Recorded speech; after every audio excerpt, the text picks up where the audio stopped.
عرض ادب و احترام خدمت عزیزان و همراهان گرامی.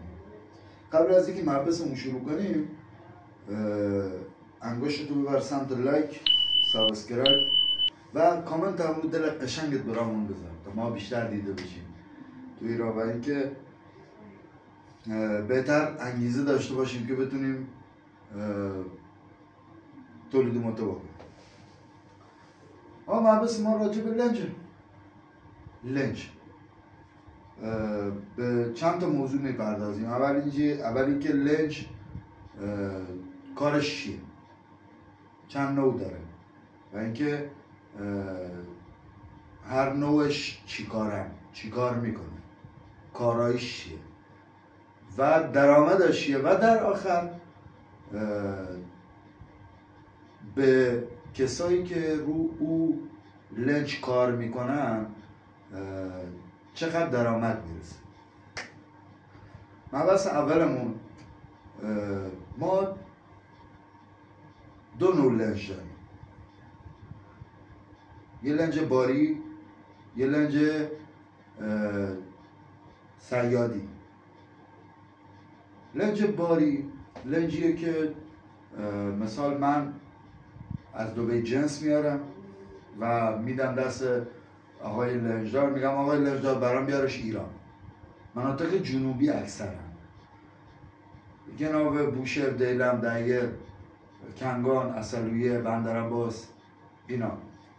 بعد ابعاد لنج به فوت شناخته میشه، حالا چه صیادی چه باری به فوت شناخته میشه. مثلا 50 فوت، 59 فوت، 60 فوت، اوکی، 64 فوت. و اینکه چون درآمدشون از طریق دریاست، یعنی مسیر دریا میرن و میان، یه جورایی اون کسایی که مرد دریان، کسایی که دارن تو دریا کار میکنن رو اون لنج، حالا چه ماهیگیری چه باری، اون یه درآمدی میاره سر سفرهشون که واقعا حلاله، چون خیلی زحمت داره. شما دارین به ظاهر قضیه نگاه نکنید که مثلا دارم میزنم یه جاشو میاد میره نمیدونم میاد مثلا 50 میلیون، 60 میلیون، 70 میلیون تو جیبشه، 20 روز، 10 روز، 15 روز، یک ماه.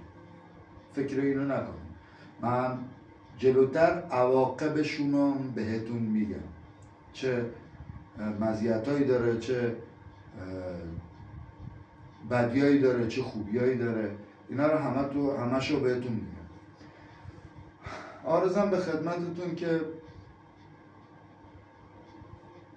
لنج صیادی داشتیم میگفتیم، لنج صیادی، لنج باری طرف من مثلا از دبی جنس خریدم 2 تا کانتینر، میگم آقای ایکس شما بی زحمتشو برام بکش. خب چیه بارش؟ چیه بارش؟ آقا مثال دارم میزنم، من پارچه خریدم، پارچه وزن داره، سبک سنگین داره، نسبت به وزن پارچه به شما مبلغ میدن. هر تاق پارچه بهتون مبلغ، مثلا هر تاق پارچه بهتون میگن 200,000 تومان، مثال دارم میزنم. کانتینری علومش 200 تا 250 میلیون در میاد. برای اینایی که تاجرن و تازه میخوان تجارت شروع کنن و یا اینکه دارن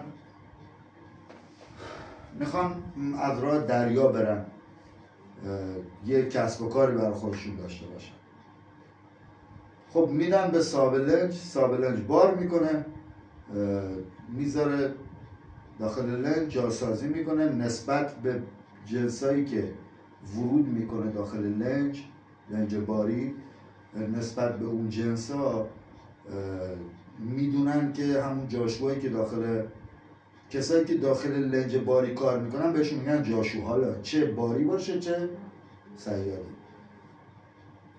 و اینکه نسبت به ابعادشون، سنگین و سبکیشون، داخل لنج یه جای خاصی بارگذاریشون میکنن. این از این. بعد بار میزنن، بارشون که تکمیل شد نسبت به ظرفیت لنجشون. مثال دارم میزنم، لنج 59 فوت 7 تا کانتینر میگیره. اگه 8 تا زد سنگین میشه، احتمال داره مثلا تو دریا 1000 تا اتفاقه، خب هوا طوفانی کنه، 4 تا موج بزنه. خب هر کدوم از اینا خطرآفرینی که به پای جان آدم تموم میشه. 5 تا 6 تا جاشو داره، یه ناخدا داره، مسلما جونشون رو بیشتر از اینا ارزش داره. 100 تومن 200 تومنایی که بخوای با پول هستن، آدمای زیادی هستن که همچین کار میکنن، اونا فکر عاقبتشون نمیکنن. بعد بارشون رو میارن ایران، میارن تو گمرک. خب میارن تو گمرک. یه جنسایی هست بهش میگن تهلنجی. مثال دارم میزنم، من یه کانتینر پارچه سفارش دارم، اینو نمیگن تهلنجی. خب تهلنجی به چی میگن؟ به 10 تا قلم، مثال دارم میزنم از لوازم آرایشی، 10 تا قلم از عطر، 10 تا قلم مثلا رینگ لایت، 10 تا قلم خودکار، اینا رو بهشون میگن تهلنجی. کرایه تهلنجی همیشه نسبت به کرایه های جنس عمده بیشتر. میارن اینجا، صاحب لنج موظفه، صاحب لنج و جاشو موظفن روزی که اومدن پهلو گرفتن تو اسکله ایران، نسبت به نوبتدهی گمرک شما بارتون ساماندهی میشه. خب یعنی اقلام بارتون ساماندهی میشه، تحویل گمرک میدید. ما این چیزا رو آوردیم تحویل به شما، تحویل به گمرک داده میشه. و اینکه وقتی رفت داخل گمرک میان چک میکنن از دریابانی. خب از دریابانی میان چک میکنن ببینم آیا تو جنس قاچاقی داری یا نه. قاچاق چی میشه؟ مثال دارم میزنم. قاچاق اونیه که خروجی گمرک نده، یعنی بارنامه نداشته باشه. به زبان ساده تر دارم بهتون میگم، بارنامه نداشته باشه. ولی اون که بارنامه نداره بهش میگن قاله قاچاق. حالا هر چیزی امکان داره باشه، ماشین مثلا موتور، هر چیزی. من موتورهای قاچاقی داخل کشور خودمون هم زیاده. میان پیاده میکنم، میرم پیاده میکنم، چک میکنم، یکی یکی چک میکنم، پیاده میکنم، ترخیص میکنم، میرم. لنج خالی میشه. خب این از لنج باری. و لنج صیادی، لنج صیادی تشکیل شده از این همون لنج باریه، هیچ فرقی نمیکنه، اما فوتش یکم کوچیک‌تره، بزرگتر هم هست، اما من همون مثلا 59 فوت. طریقه صید داره لنج صیادی، طریقه صید داره. طریقه صیدش چجوره؟ لنج صیادی یه لنجی هست با گرگور کار میکنه. خب یه چیزایی هست دایره مانند این شکلیه، خب توره، زیرش هم صافه، یه دهانه داره با حالت موشکی داخلش. این ماهی میره داخل، وقتی رفت داخل دیگه نمیتونه بیاد بیرون، چون تهش یه حالت ارتجاعی داره. وقتی از این رفت داخل این بسته میشه، دیگه نمیتونه بیاد داخل، بیاد بیرون. بهش میگن صید گرگور. جنوبیا با این واژه ها خیلی آشنا. یه صید دیگه هم هست، لنج صید توره. صید تور دارن به ابعاد، مثال دارم میزنم، 200 متر جمع میکنن خوشگل داخل لنج. خودشون هم اون وقتا قدیما که هنوز علم پیشرفت نکرده بود، جاشو با دست میکشید، با دست چیز تور رو از آب میکشید. الان نه دیگه، الان وینچ اومده، همین دایره ها هست، تناب میندازن کلش همینجور، خیلی تناب تور میندازن کلش همینجور با برکار میکن، خودش میکشه میاره رو عرشه لنج. و اینکه روزی اینا روزی ماهیه، روزی میگوه، روزی صیده. یعنی چی؟ یعنی وقتی میرن دریا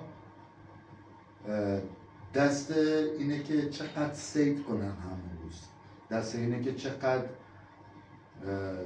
بار بیارن برای خودشون. مثال دارم میزنم، یه لنج 60 فوت میره 10 روز دریاست، خب 4 روز تور میندازن، 5 روز تور میندازن یا 7 روز تور میندازن، 3 روز جمع میکنن. اوکی؟ نسبت به خودشونه، نسبت به اینکه جاشوا موندگارشون چقدر بتونن بمونن اونجا، مثلا 10 روز. خب 7 روز تور میندازن، خب 7 روز تور میندازن، جمع میکنن، ماهی جمع میکنن، میرن یه جای دیگه تور میندازن، ماهی جمع میکنن، میرن یه جای دیگه تور میندازن، ماهی جمع میکنن. اوکی؟ بس هر چی صیدشون بیشتر باشه، دستمزد اون کارگرها و اون جاشوا بیشتر.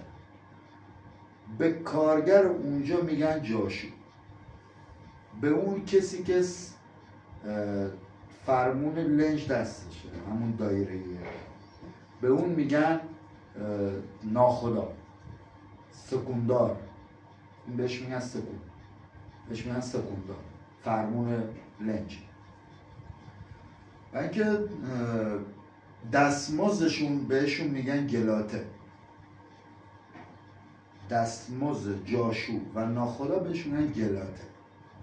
حالا چه تو باری چه تو صیادی. خب میرن صید میکنن، برمیگردن میان و اینکه روزیشون از طریق دریا دست میارن. حالا چه از لحاظ باری چه از لحاظ صیادی. این نکته دو. و نکته سوم، مزایا و معایب این کار. طبیعتا کسی که تا حالا دریا نرفته اینو 50-50 است. کسی که تا حالا دریا نرفته احتمال داره مثلا بار اول که بخواد بره رو دریا با 4 تا موج که بزنه تو سینه لنج، طرف حالش بد بشه، بهش میگن دریا زده شده، بالا میاره. بعضی هستن خون بالا میاره. و اینکه یه جوریه که قرار خاصی نداره، یعنی ایستگاه خاصی نداره. یعنی جناب عالی میخوای بری سفر دوبی، خب لنج باری میخوای بری سفر دوبی، اینا معایبشه که دارم بهتون میگم. احتمال داره 10 روز بارت پر بشه، احتمال داره 1 ماه بارت پر بشه، احتمال داره 40 روز بارت پر بشه. بوده که 2 ماه هم شده.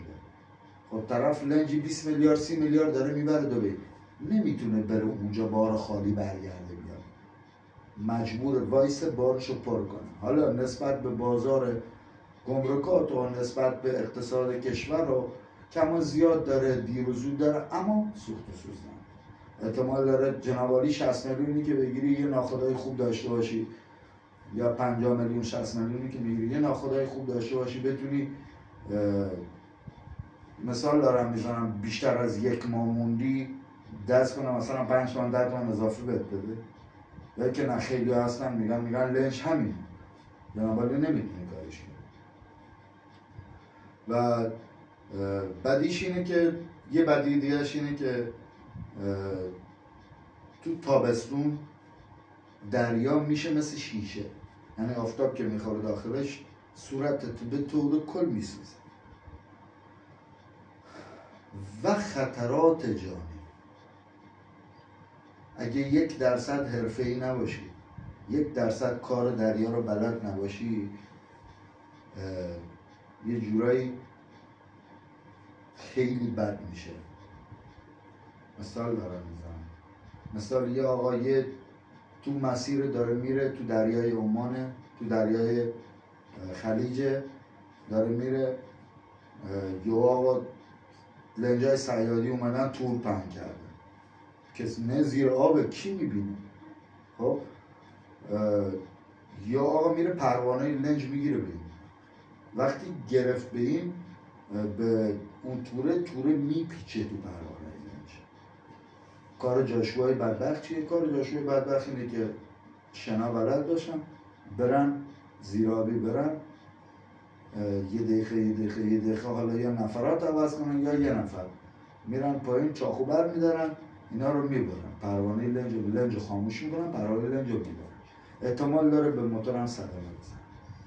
و اینکه خطر بعدیش اینه که یهو تو وسط راه هوا خراب میکنه، مثلا طوفانی میشه. نگم براتون خیلی بده. یعنی در حدی میشه که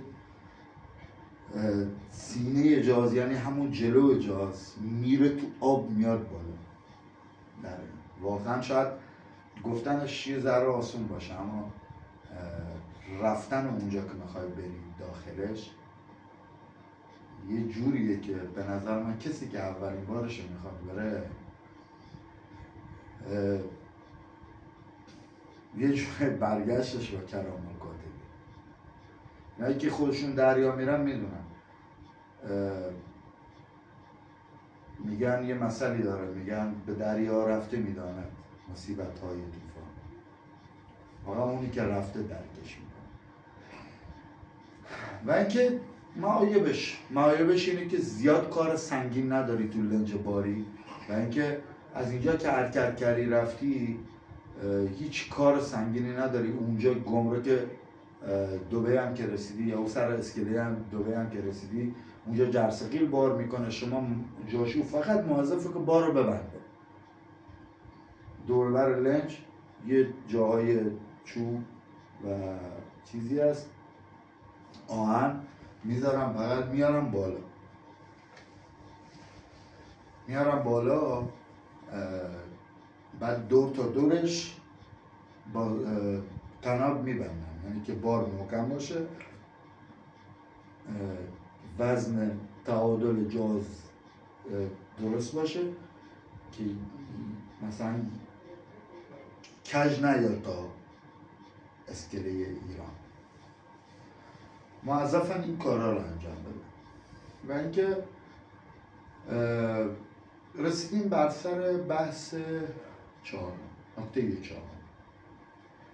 چهارم اینه که توی که میخوای یه کسب و کاری به نظر من شروع کنی، لنج یه جوریه، مدرکاشو که میگیری، حالا از ارگان‌های مختلف این مدرکاشو میگیری، فکر کنم 7 تا 6 تا 7 تا برگه کارت و چیزا داشته باشه، کارت سلامت و منفیس و چیز سیمنبوک و دفترچه مرزی و از این چیز هست.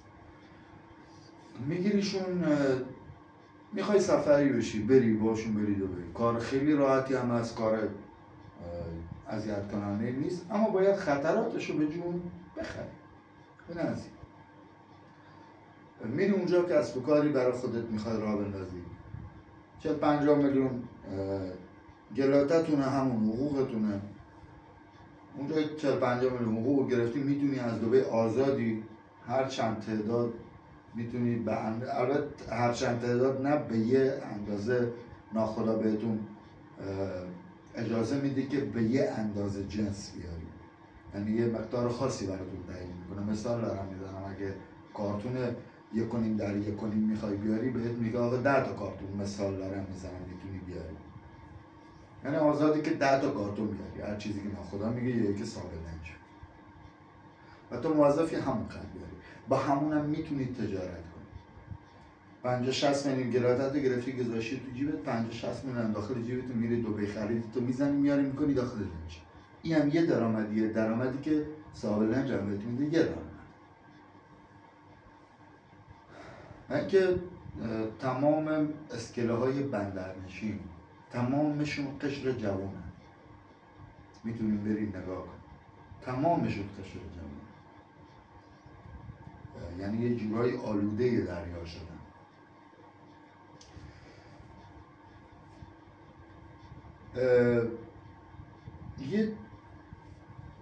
یه چیزایی هست این وسط که آدم بعضی وقتا دلش میگیره، اینکه دلش میسوزه. با حال کی؟ با حال خودت، با حال جوونیت. وقتی میری ببینی پسر بچه 14 ساله، 15 ساله، 16 ساله داره تو دریا کار میکنه و اینکه شده مثل یه پیرن من پسر خوشگل، پسر خوشتیپ. کار فقط در کاره. میگن کار عیب نیست. چرا عیب نیست؟ چرا عیب نیست؟ به چه قیمتی عیب نیست؟ همون هم اگه بخوای بریم مدارکش رو بگیری هلوش 20 میلیون خرج همون 4 تا تیکه کاغذیه که میخوای ورود کنی بری آقا یک کشوری برای تجارت. نه اصلا نه تجارت، روی چیزی به نام لنچ کار کن. 20 میلیون باید هزینه بکن. 20 میلیون هم الان کم درآمدی نیست. امیدوارم که لحظه به لحظه این کلیپ براتون به شکل واقعی تجربه باشه و اینکه بتونید از ثانیه به ثانیه چیزایی که گفتم لذت برده باشید. هر سوالی داشتین میتونید تو کامنت ها بگین و اینکه خواهش میکنم لایک، کامنت، سابسکرایب یادت نره، اون زنگوله هم بزن تا ویدیوهای بیشتری برات بذارم اینکه انگیزه داشته باشم. های گایز، آریا استوری هستم، دوستتون دارم. السلام.